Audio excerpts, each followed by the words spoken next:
I'm your host, Ensign Rebecca Frost, joined by Admiral Carrie Jackson, and we're talking more Star Trek. I hope you guys are ready. Classic series. Classic original flavor.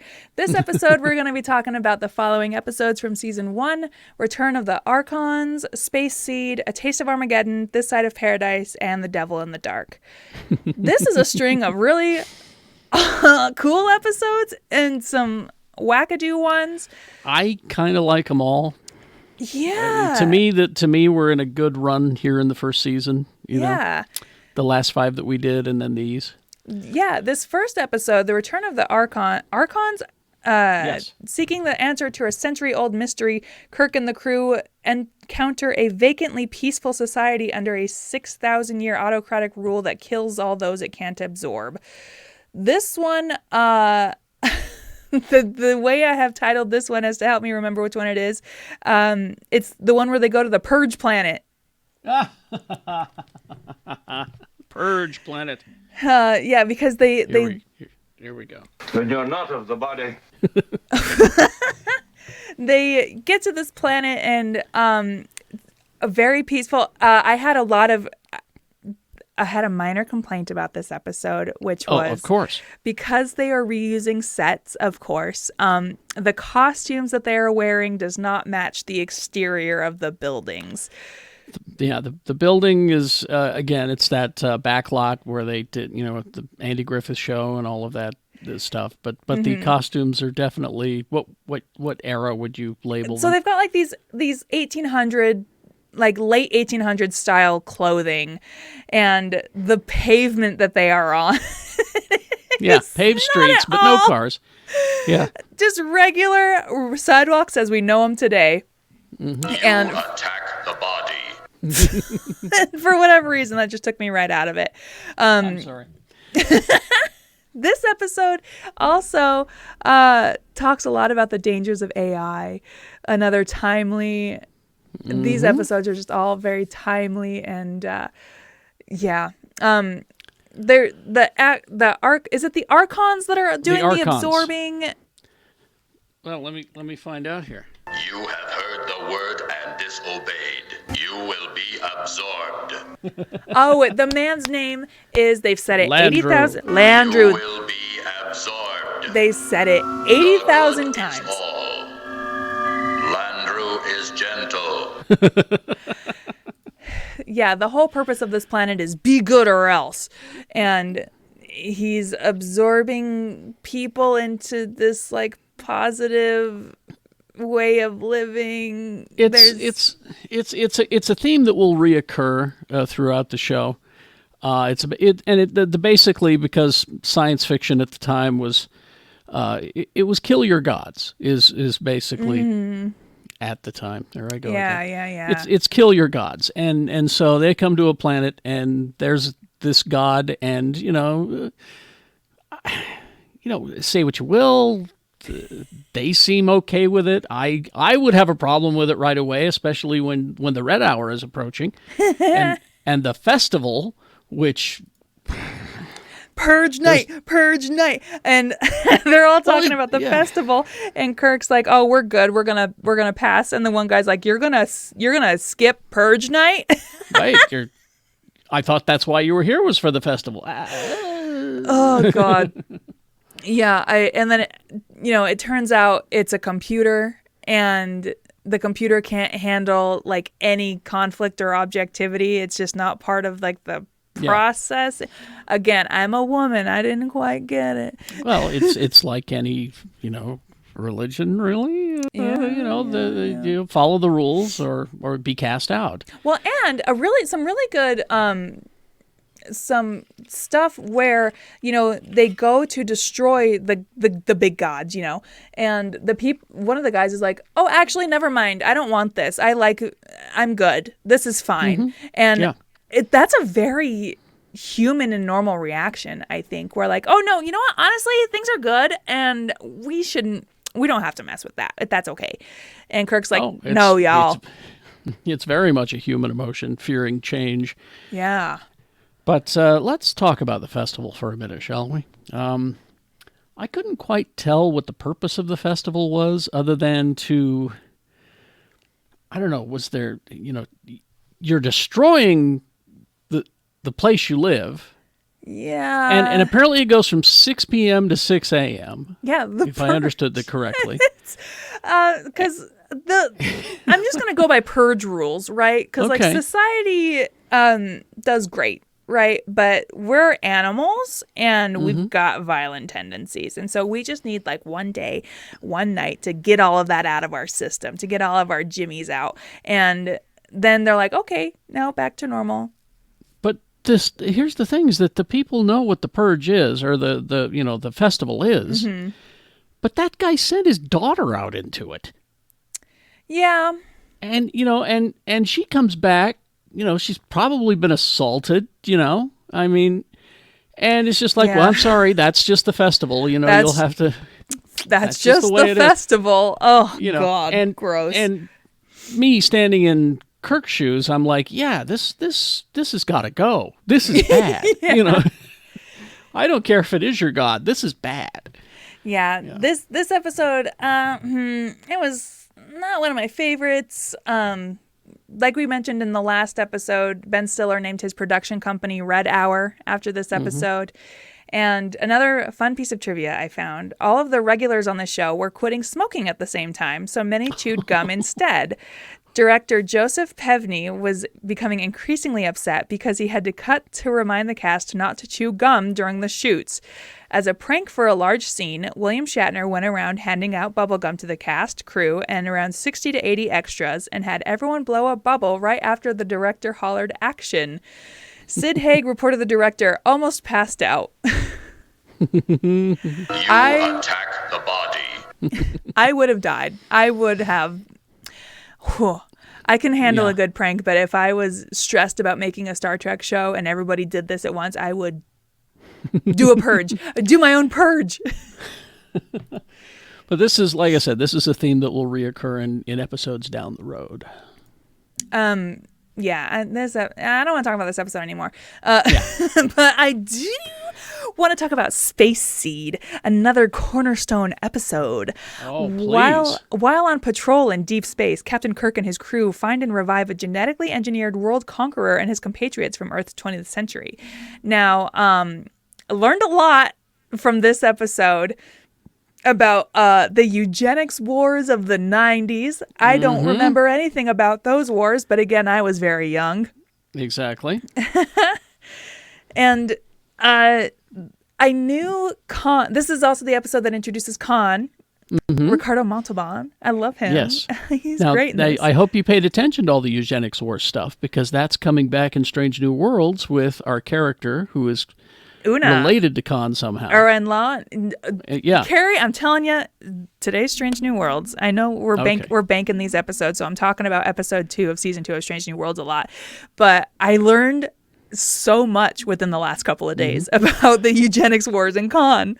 There's a series of books, like 3 of them, I think, that were written that take place just before the eugenics wars, during the eugenics wars, and then the time that Khan, because they drop him off on the planet at the end. Then there's a book that is just... Huge mistake, by the way. Yeah. Then there's a book that's just him on the planet that leads up to the beginning of Star Trek II, The Wrath of Khan. This episode, it brings me a lot of joy. Have you seen Wrath of Khan? You've seen Wrath of Khan, right? No. Oh, now you gotta. Well, I know it's on the list. Spock has a line. Spock and Kirk have an interaction at the beginning of this episode where Spock says, why does it make you happy to prove me wrong? And Kirk says, it's an emotional Earth weakness, I guess, which I love that level of self-realization. That's very smart and emotionally intelligent. Now, this is a fine episode, I think. It's so good. The introduction of the eugenics wars that took place during the 90s, the last of your world wars. Fascinating. So they get on this ship and wake up the leader, Khan, and bring him back to the Enterprise. And McCoy is doing an evaluation on him. And Khan wakes up and grabs a knife or something, something sharp, and holds it up to, he grabs McCoy by the neck and also holds the knife up to his neck. And McCoy, again, waiting for the sweet release of death, says, "Well, either choke me or slit my throat. Make up your mind." That's just solidified for me. Like, Kirk has an absolute death wish. And not only, or McCoy has an absolute death wish. And not only that, but he's telling him specifically where to cut him if he so chooses to. That's McCoy's way of saying, I'm not afraid. I'm not afraid of you, man. I'm not afraid. Khan woos one of the ensigns or somebody on the ship, a woman with his incredible good looks. She's a historian, and so, she's brought in because this is the kind of guy that she studied, and so naturally she's going to fall in love with him. Well, it's because it's young Montalban. I mean, let's be real. Yeah, who gets so many amazing costume changes, by the way. And Khan is dead set on taking over the universe. He wakes up the rest of his crew that's on this ship and says, "We just wanted a planet, but now how do you guys feel about a whole fucking universe?" And we have a universe to conquer. And they're like, okay. I love the big combat during this episode because they are using that set. Kirk is pushing off of it, jumping up on it, pushing each other against it. It's a very fun wrestling episode. It's a fun episode, and it's as you watch it, you go, oh boy, the people who made Wrath of Khan, they're like, yeah, this is what we do. We need a good bad guy. This is the guy.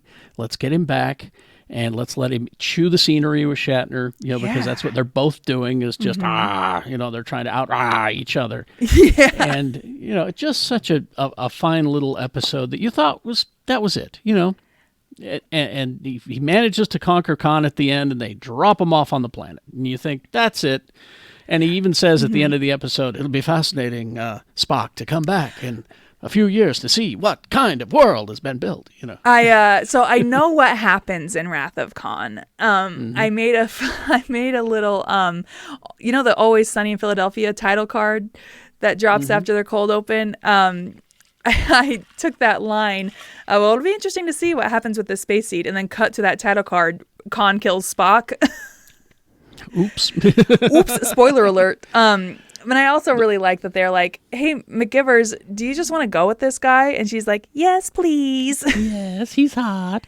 You can either face a court-martial or you can go with these eugenics lovers. And she's like, I'll go with the eugenics lovers, please. Because she did wind up helping them.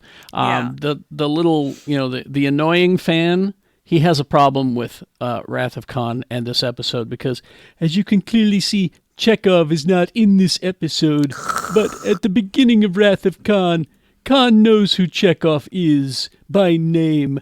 Ooh. And I'm like, shut up. Just get over it. They're putting bugs in their ears. Come on. It's, Yeah, get over it. A couple of bits of trivia for this episode. The automated signal that the SS Botany Bay sends, CQ, is an actual Morse code shorthand for seek you, or please answer anyone that can hear this. And also, the main cast were enthusiastic about working with Ricardo Montalban. DeForest Kelley later said, I enjoyed working with Ricardo the best. I was privileged. He was a marvelous actor.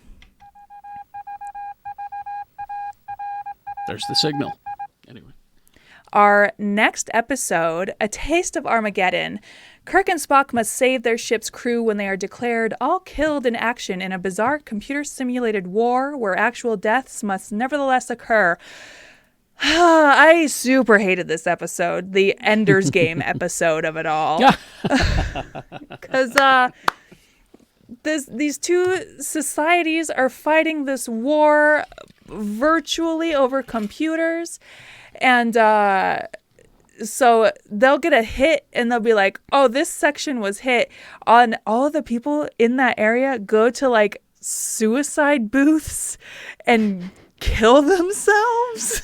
Well, it's very efficient because you don't have, the destruction, the disease, all of the bad things of war. Yeah, you're losing people, but, they go right into the booths and get disintegrated and everything's fine, And the people are just okay with it. Well, they've done it for 500 years. They don't know anything different. That's insane to me. And so exactly. the the whole, it's insane to the crew too. So the whole purpose of this episode is stop this. And they destroy all the suicide booths. Yep. Now, once again, it's violation of the Prime Directive. Yeah. I mean, how many times in these past episodes have we seen this?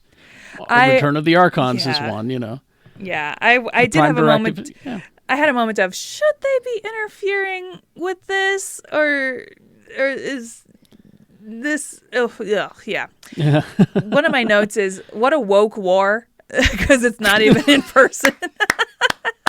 Woke war, the woke war episode. I like that. In this episode, James Doohan described Gene Lyons, who played the ambassador Robert Fox, as being out of his element and completely discombobulated during filming. He added that it took Lyons many takes to get his lines right, and that they finally went to having him speak off screen. And it is speculated that since Lyons was an experienced actor, he was probably thrown off by the science fiction element of it all, as this type of show is extremely rare. So... Well, but a good actor would be able to figure it out. I mean, I keep hearing complaints about, actors who say, I don't like working with a green screen. I need to be reacting with somebody. And I'm like, no, a good actor doesn't need another actor. You ever hear of a one-man show? He doesn't have anybody that he's reacting to. And have you ever seen a black box theater production? There's no sets or anything. Yeah. So don't give me this I can't act to a green screen thing. If you're a true actor, you can. And a true actor can take the sci-fi elements, remove them from his head, and relate it to, this is an analogy for the Vietnam War. Oh, okay. That's another element to this episode. The computer tallies of the war dead in this episode was a statement about Vietnam War deaths that began to be registered on nightly newscasts in 1967. So, interesting way to make a statement about the Vietnam War. Because the boys would be sent off to somewhere, and then they were gone. Yeah. There was no mess on our end. There was no cleanup on our end, but our people were gone, So you'd think a good actor would be able to figure that out and put it in that mind frame. But I guess not. Yeah, this episode, I don't know. I didn't have much to think about it, because destroy the suicide booths and I do like that it ends way worse than it started, where they're like, you have real war now, figure it out. And and that is the thing that causes both societies to be like, okay, we're in negotiations to end all this and we're going to be good now. Which is how it should be. I mean, we should all realize the horrors of war and realize that we don't want to go through that. Yeah. And figure it out, No more Ender's Game video game wars. The next episode, This Side of Paradise, the Enterprise investigates a planet whose colonists should be dead but are not. I call this episode the Little House on the Prairie episode. I call it Saucy Spock episode. Saucy Spock. Let's talk about it. I love this for Leonard Nimoy. I love that they have given him a chance to be like emotive and more human than what he's been doing. I am also personally a big F. Scott Fitzgerald fan, so I love the reference to his first book in this title. Oh, there you go. They have nothing in common, but no, they'll do that with Star Trek. They'll pull a Shakespeare line and put it, But this one is there's a colony of farmers who haven't been checked on in a while. We need to get them out of there because there's this strange radiation on the planet that will kill them. Well, it's also presumed that they are dead because they haven't been getting any readings, nothing from this mission that was sent out 4 years ago. Yeah. And so they go to investigate and find them all on this cute little farm, and they're just growing their little plants on this planet where anything can grow. And the one woman that we talk to is always lit so ethereally and Vaseline on the lens. And Spock has to be like, man, humans are so weird sometimes because of the way that they're acting. And then she takes him to the big villain of this episode, which are the spore plants. And Spock gets spored and gets... I thought it was gross because this is not the Spock I know. Like the Spock I know is not this lovey-dovey. And Well, the spores spread throughout his body, and what they do is they protect him from the radiation, but they also make him kind of like he's high. yeah, again, it's and another that's one of those what- well- scenarios where like would you really want to change, kind of like the Taste of or the Return of the Archons, where like is it so bad though? Well, what happened? The spores tap into his human half, and that's the Vulcan half completely suppressed. Tap into the human half takes over, and he even says, "I can love you. Yeah. I can feel. I can do these things." And he's just like he's actually kind of excited, And which is not the original series Spock that we have had so far. No. But it's the original series. It's the Spock that we have in the J.J. Abrams universe, in the Kelvin universe. Yeah. He's constantly at war with his human and Vulcan side, and he realizes that he's both, and he's allowed to have both, and so he's able to have a relationship with Uhura. Anyway. Well, and this woman on this planet, they know each other from school, I think, and from the academy or something like that. And she was like, I wanted you then, but you have no heart. And she's got these like Shakespearean lines, and Spock again, I'm sure is like, why are you humans so weird about this? I love this for Leonard Nimoy, though. I really, really like that they gave him something to do where he can be flippant and sassy and emotional. Like, that was very fun and disturbing to see. Mm-hmm. I love the exchange, with Kirk is trying to reach him on the communicator, and they're just, they're laughing and playing Necking. and kissing and all that stuff, and he says, trace the communicator. Well, we'll find out where he is. And so they trace the communicator and they walk up there, and there's Spock hanging from a tree. Yeah, like a monkey. And he says, Spock, oh, hello, Jim. Just, how you doing? He said, why didn't you answer the communicator? I didn't want to. Like, what is happening? And the spores get to everybody. Kirk somehow manages to avoid it for the majority of the time. Mm-hmm. Everybody on the ship beams down to live there. Yeah, and get spored. We get Southern McCoy, who extremely Southern McCoy. I'm gonna make a mint julep. Oh. His accent comes out of nowhere. Kirk is on the ship when everybody starts beaming down, and Kirk is like, "This is a mutiny," and the guy says, "Yep," and just goes about his business. There's also a moment where Kirk is sitting on the bridge, and one of the plants sneaks up from out of frame and gets him. But and then he goes, I understand. I get it now. Yeah. And he calls Spock and he goes, I've joined you. I understand. I got to get some stuff and I'll beam down. And then we figure out, the way to get over this is extreme anger. Well, he's walking around. He packs up his medals, and all this stuff, and he's being kind of nostalgic. And then he realizes, no, this is bullshit. Mm-hmm. And that's when he gets angry and realizes the spores are gone. Oh, so now I've got to pick a fight with everybody on the planet. So he gets Spock to beam up, and he's like, "You're a computer man," and Spock's like, "I'm not. Stop it." And he's like, "You computer man, you big computer man." Like, that's like the only insult he can hurl at him. And Spock was like, "Stop calling me a computer." Well, he really gets personal into his whole, calls him half-breed. Yeah. And he goes, that may be accurate, but I'm not going to sit here and listen to this. And then he says, you're a computer, you're a freak, you belong in a circus sideshow right next to the dog-faced boy. And then he insults, he says, how could she love you, a freak like you? Yeah. And that's what sets him off. And Kirk is hesitant to do this too, because they establish in this episode Vulcans are strong. Yes, Vulcans are stronger than humans. And he's liable to kill me. And then Spock figures out once the spores are gone, he goes, "Oh, you did this on purpose." And I love Oh. that Kirk was like, I'm so sorry. Like, I'm so sorry. This hurt in more ways than one. I'm so sorry.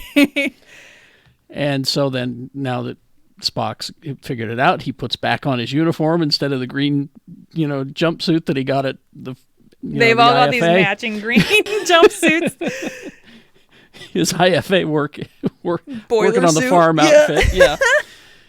And they realize that they have to find a way to irritate the people on the planet so that they all get angry. And how do you do that? Well, of course, it's a show. The frequency, they send out a frequency that's irritating, and it'll and so then you see everybody on the planet fighting. I just love that, because then McCoy, the real McCoy, comes back, and he's, I hate everything. He was one of the first. Yeah. And that's the other thing about this episode too, is the spores heal you. They heal you in such a way that, like, people don't have health issues anymore. Long ago, health issues and removals, like McCoy had his tonsils removed, and they were miraculously back. And a benefit to the spores, but having come out of whatever trance that puts you in, is you get to keep your healthy body. Yeah. It'll start to age once you leave the planet, but hey, you got tonsils again. You got tonsils again. All that liver damage from all that booze, McCoy. It's all taken care of. That's why he's able to live so long. And Spock ends this episode with a line that is so brutal by human standards, but by Vulcan standards makes sense. He says, "It was the first time I ever felt happy." And as a human, brutal, absolutely devastating. But looking at it from the perspective of a Vulcan who has no emotions, like, wow, how interesting. It was fascinating. I was happy. I also like that I can't remember which episode it is established in, but Spock has levels of if something is interesting versus fascinating. Like, something is fascinating if it's like something new and wild and he's never experienced it before, but something is interesting if it's like mildly interesting. I wouldn't say fascinating.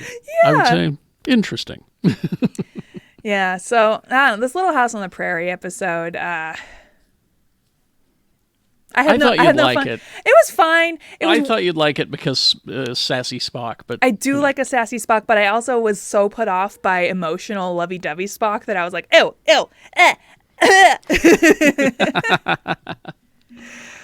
which takes us to episode 25, The Devil in the Dark. The Enterprise is sent to a mining colony that is being terrorized by a mysterious monster, only to find the situation is not that simple. This one is the horror movie episode.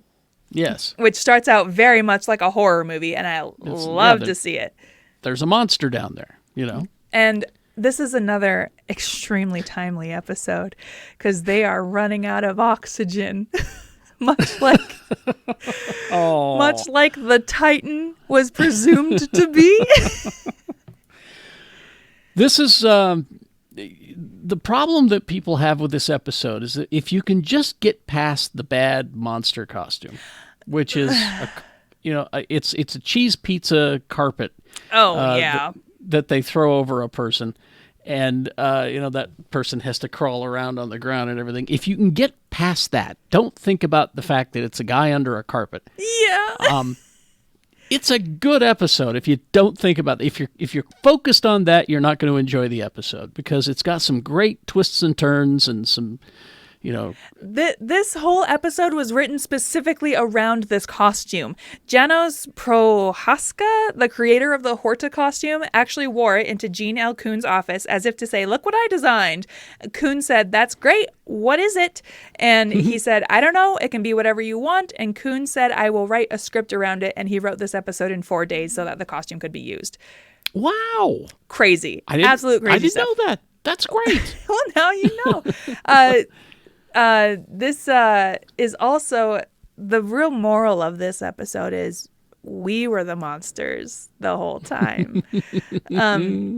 I can't remember the exact situation that they're in, but they're running out of oxygen, so they can either die by asphyxiation or they can die by radiation poisoning. And so Scotty is working on fixing this, and Kirk says this line that I just absolutely love. Scotty, ride herd on it. Kind words, tender, loving care. Kiss it, baby it, flatter it if you have to, but keep it going. Well, because this is when they realized that the creature is intelligent, because it sabotaged exactly the thing that they needed to stop the radiation from the leaking. Mm-hmm. It knew exactly what to do, and they figured that out. But then later, of course, they communicate with it, where they shoot it. I'm a doctor, not a bricklayer. They shoot it with a phaser, do some damage to it, and then they scan the part that they have, and they figure out that it's mostly silicon. It's mostly, if anything, the Band-Aid would be, like cement or something is how we do it. And that's when he says, I'm a doctor, not a bricklayer. But that's when the creature communicates, where he writes into the rock with his heat finger. No kill eye. No kill eye, which there's a ska band that took their name. No Kill Eye, and they use that as their name. Oh, I kind of love that. But this is also after Spock has mind melded with it to figure out what the deal is.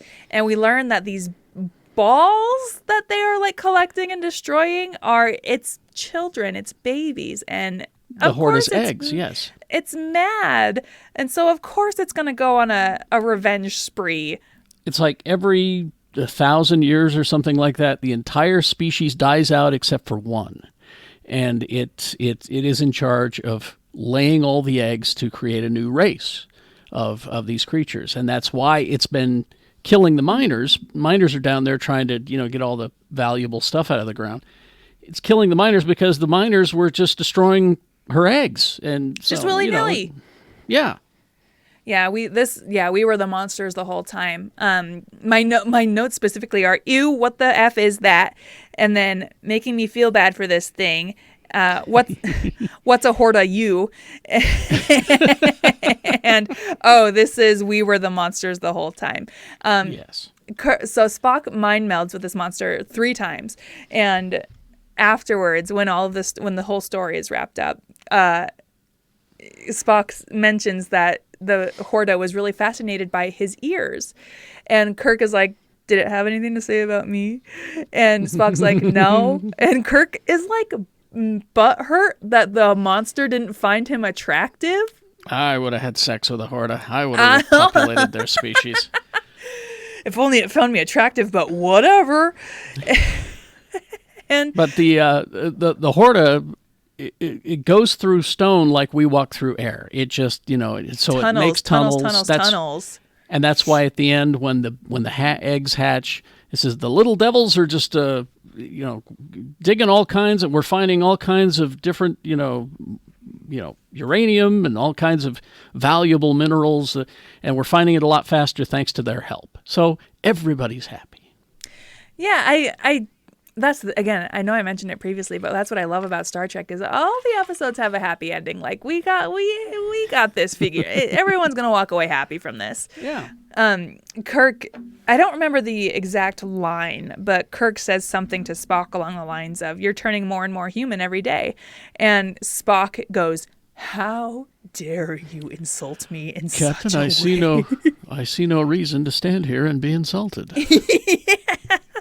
I'll just go back to work. This episode also has a kind of a sweet note to it.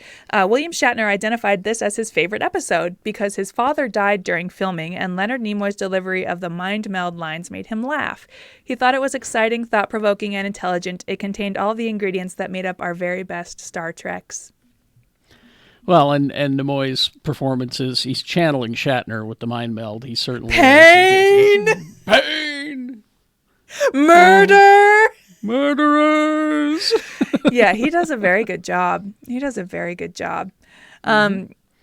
that does it for this episode of you, Carrie, for joining me once again. Happy to. Next week, we're going to be discussing episodes 26 through 29, and we'll keep going where no man's gone before, but a lot of people have gone before. Okay, thanks, bye. Live long and prosper and stuff. You did it. You did it.